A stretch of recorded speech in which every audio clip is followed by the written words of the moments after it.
The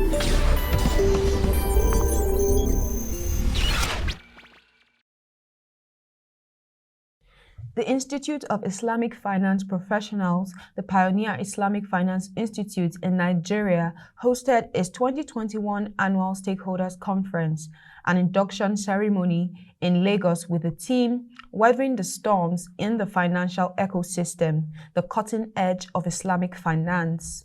The two-day conference brought together scholars, academics, banking sector professionals, Islamic insurance experts, regulators, operators, cooperative society professional bodies, members of the Institute, and other stakeholders across Nigeria.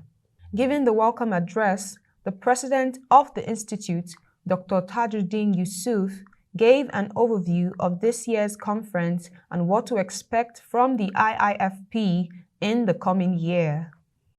We are here to congregate to address one of the challenges facing humanity. It is the challenge of maintaining economic and social justice through equitable distribution of wealth and resources. This is an occasion where stakeholders congregate to address the challenge of profiling economic and financial solutions to the multivarious, unpalatable predicament of the Nigerian and global economies. We fervently believe in divine interventions in the life of man, and that is why we propose to contribute our quota to the task of nation building through the cutting edge of Islamic finance. In the coming years, the Institute intends to continue to play its role, primarily to its members in the areas of CPD and relevance in the Islamic finance industry, and also for better service delivery and expanded membership drive. The Institute intends to digitalize its training departments, forge greater collaboration with similar professional bodies and institutions of higher learning. It also wishes to continue to intensify its efforts of its chartership status with the National Assembly. In closing, I want to extend the appreciation of the Institute to various stakeholders, particularly the members of the Institute across the different levels and the management team who have been serving pro bono. We also thank the various facilitators who have accepted to honor the invitation to participate in the conference, and others who are unavoidably absent. May Allah accept all our efforts as act of ibadah.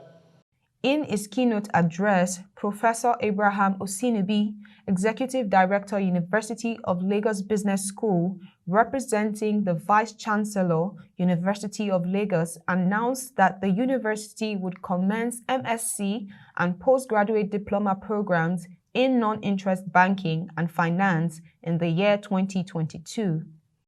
It is important to note clearly in the mandate given to the Institute in terms of research, in terms of teaching, in terms of education, in terms of advocacy in Islamic finance. And I'm happy to tell you that the University of Lagos, via the University of Lagos Business School, is going to key in not 50%, not 80%, not 90%, but 100% into all the programs. And how are we going to key into this? For example, the University of Lagos Business School was actually set up to bridge the gap between theory and practice. We quite understand very well that it's a different ball game in the industries, in practices, having been taught in the classroom. So what we are doing at the University of Lagos Business School is to actually bring both town and gown under one same roof.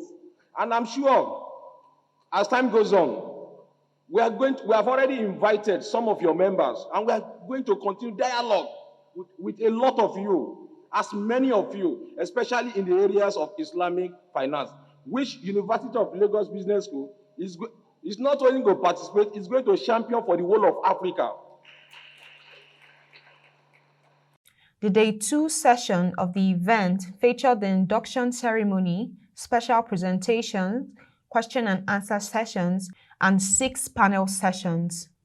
Dr. TAJUDEEN YUSUF announced that the Institute is ready to support ideas, programs, and activities that will deepen Islamic finance education in the country.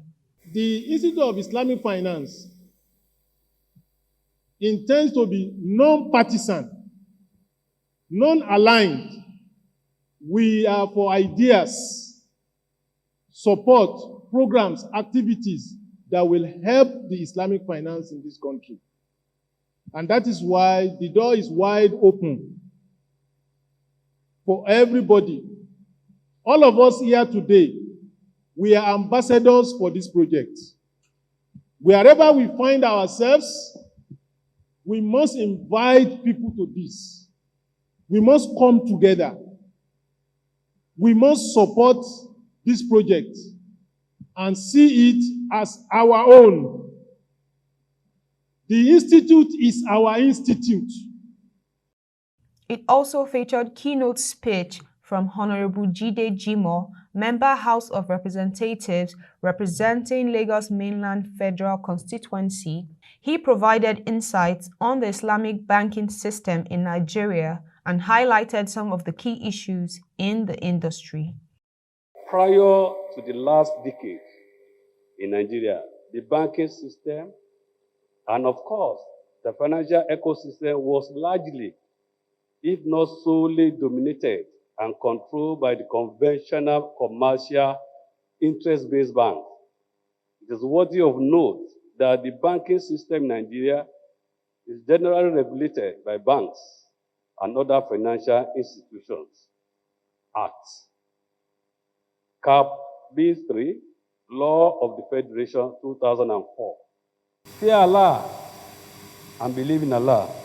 The fear of Allah is the only force that can restrain man from evil and wickedness. It is this fear of Allah that keeps the hearts of believers awake and enables him or her to distinguish right from wrong.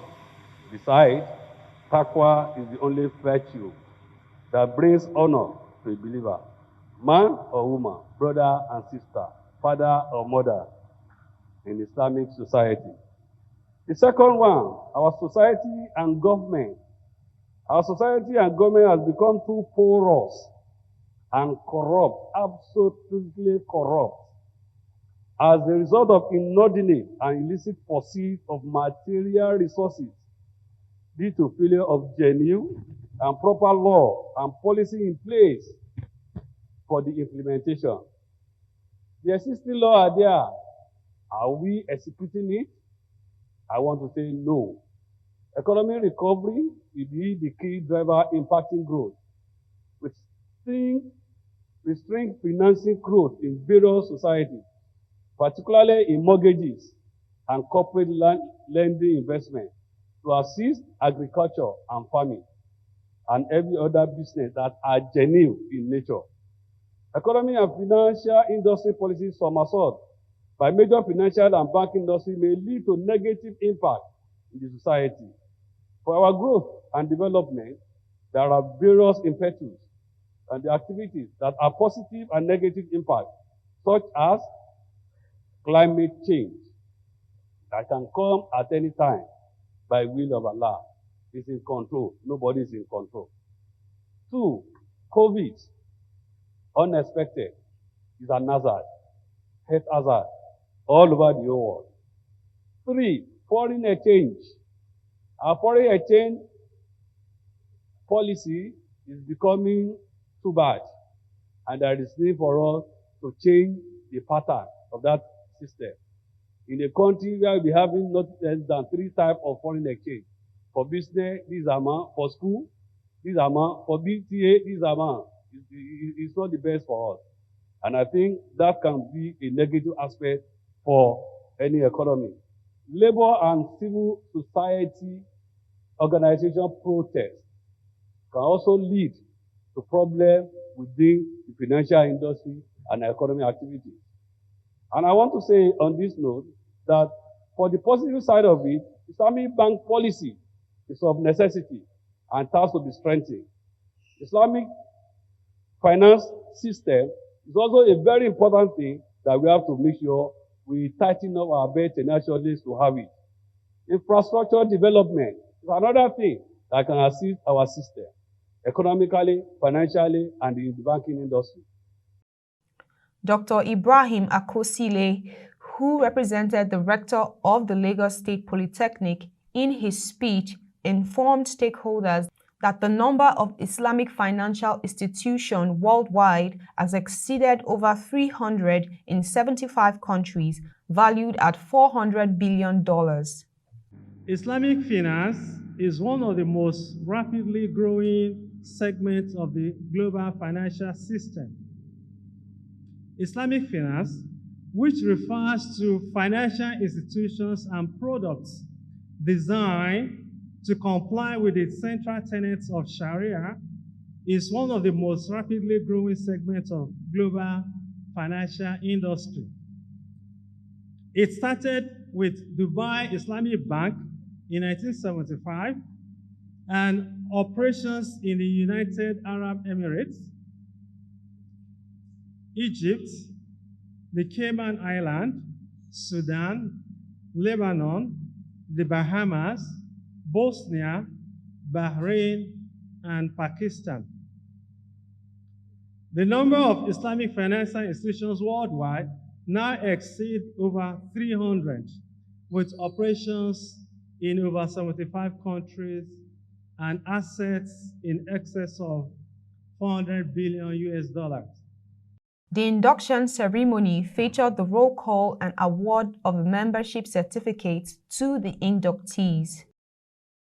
Dr. TAJUDEEN YUSUF, President Institute of the Islamic Finance Professionals, Mr. AMIN IGWEGBE, Governing Council Member, Mr. MONSUR MUSA, Registrar of the Institute, and other dignitaries share their perspective on the theme. The storms are various categories. There are some that are social, some are political, some are economic. But the most important of them all to us is the socio-economic impact of COVID, global warming, and the general insecurity in Nigeria. This has affected many businesses to fulfill their mandate. And what we are canvassing for is that when we have an Islamized economy, what do we mean by that? We mean non-interest financing, and we allow it to take a greater chunk of the Nigerian economic sectors. This will go a long way in delivering the divine goodies in the area of stability of our currency, boost for exports, and then also it will also lead towards security. When all the employable hands are engaged, this goes a long way in stemming the tide of kidnapping, banditry, and what we have in the country. The Islamic finance institutions have been going a lot of turbulence, through so many challenges, and it is a good omen that an institute like this has been established, and we are now running and conducting inductions for new enrollees.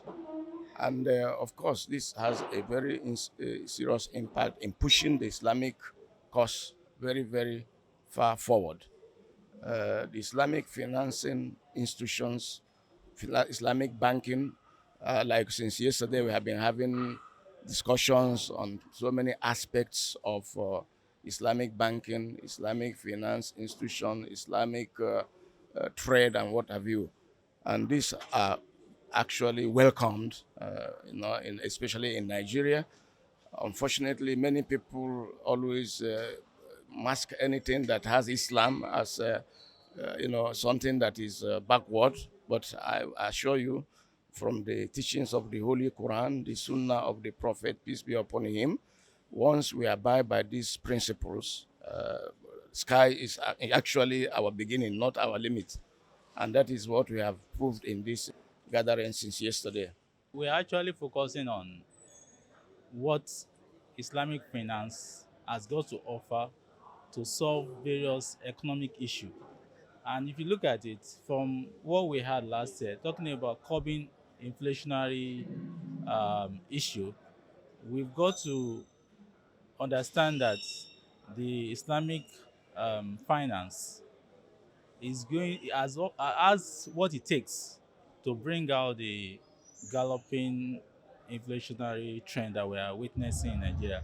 Even though we have seen a kind of minor slight decline, but we believe that if Islamic solution has been applied, more achievement will have been made in this respect.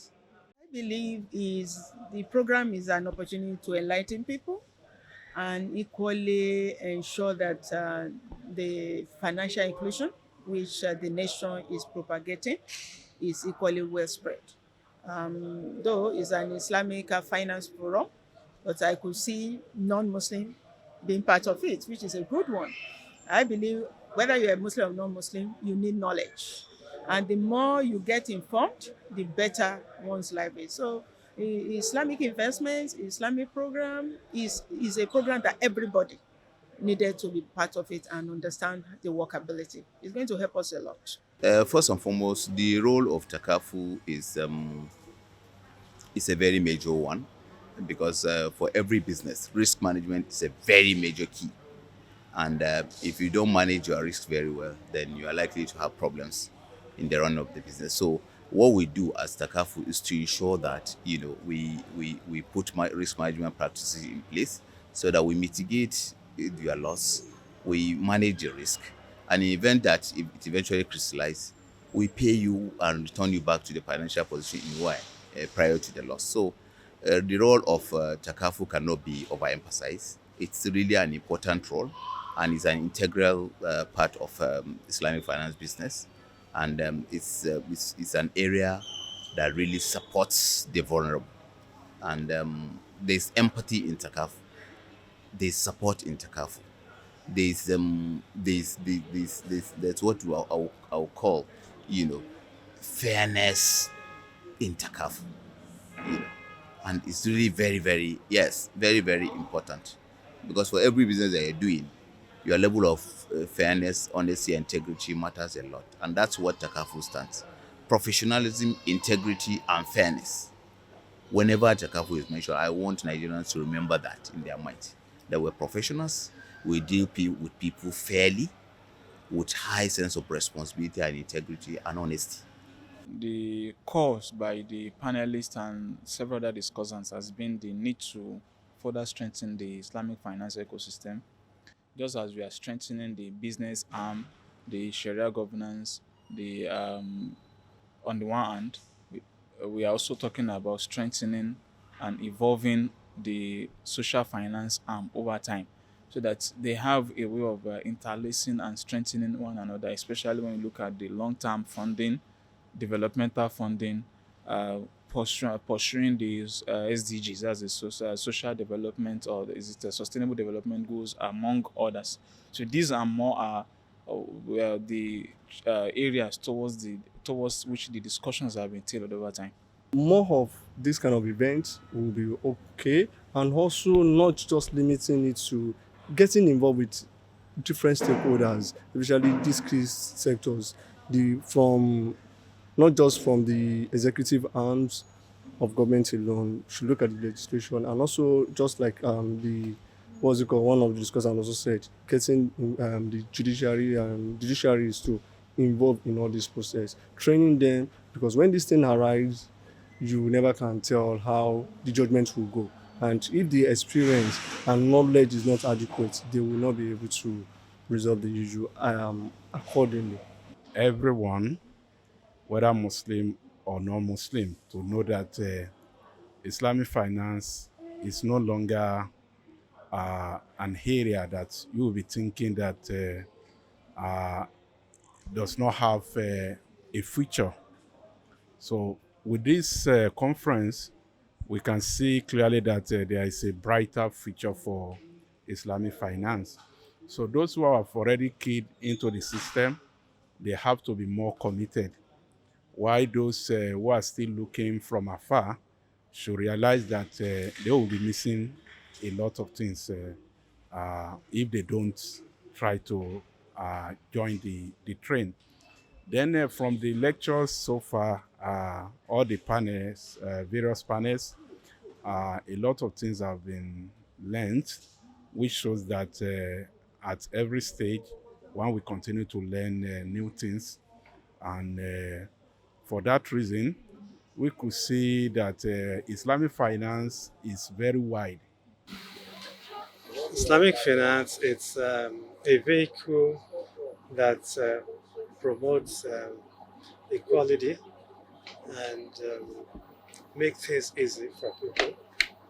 And just as we all know, the watchword of Islam is how do we make things easy? You know, in conventional system, if you go for a loan, it's like you are killing yourself.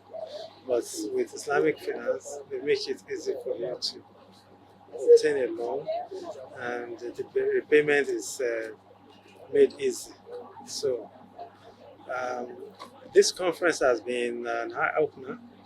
It's been informative, and I hope the participants have benefited in one way or the other. I have personally benefited from the little time I've spent listening to presenters. I'm very happy. I'm highly delighted to be one of the inductees at the 2021 induction ceremony of Institute of Islamic Finance Professional. One thing I see about this institute is the institute is an institute that is well organized, is well coordinated, and in terms of curriculum, if you look at what they are doing, we can see that it's of standard. For instance, before my proposal to become a fellow of the institute was accepted, I was asked to pass through some tests, including checking my CV, looking at my Islamic finance experience, and of course, walking me through some other oral and verbal tests. At the end of the day, they find me worthy to be given the honor as a fellow of the institute. As a part of effort to bridge the huge manpower deficit experienced in the ethical financial market, the Institute of Islamic Finance Professionals reaffirmed its commitment to non-interest finance education, training, and expanding direct memberships into various professional membership categories for fresh graduates, new entrants, executive management, staff of non-finance organizations, and entrepreneurs. A major key takeaway from the IIFP 2021 Stakeholders Conference and Members Induction Ceremony is the need for more collaboration that will lead to the promotion of Islamic finance studies across Nigeria.